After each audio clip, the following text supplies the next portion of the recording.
What you are about to see is a piece of brand theatre developed by the One Centre. Before you can know the full story, however, you'll need a quick history lesson. In 1746, Scottish Prince Charles Stuart, or Bonnie Prince Charlie as he was known, was defeated by the British at the very famous Battle of Culloden. If he'd have won, he would have been well on his way to claiming the British crown for Scotland, and we'd have a very different British royal family to the one we have today.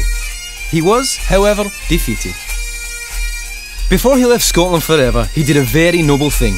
He handed the recipe for his secret elixir on the battlefield to one of his loyal subjects, a mixture of the finest Scotch whisky and golden herbs that came to be known as Drambuie. And then our Bonnie Prince disappeared, never to be heard of again, until, that is, 260 years later, when he mysteriously appeared in, of all places, Australia.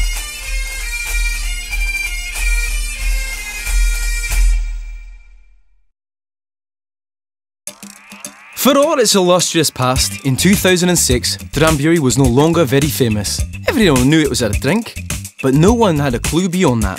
Enter Charles Stuart, a young Scottish playboy who had taken time out of a busy schedule partying around the world to spend a few months down under.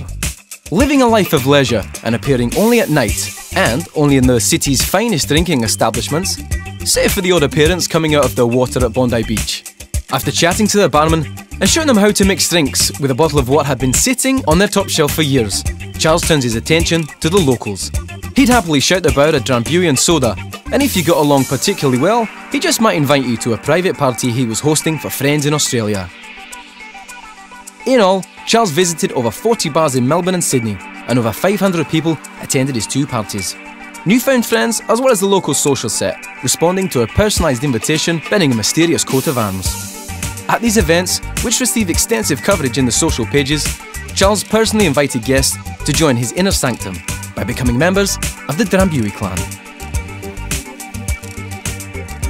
So now, even though Charles Stuart has disappeared again, allegedly jet-setting off to another part of the world, his spirit lives on. Members are invited to spontaneous pop-up parties in exclusive bars, bringing friends to further expand the clan. They receive invitations and special access to events.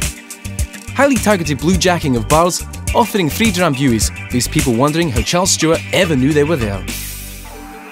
And that most important of all groups, the trade, continues to be evolved. Who was Charles Stuart? Was he a direct descendant of royalty? His coat of arms, driver and entourage certainly suggest it, and over 5,000 people were interested enough to visit his blog to find out. If you'd have asked the man himself, he'd give a knowing wink and, not talking it up like a typical Scot, he'd just say, "We've a bit of family history."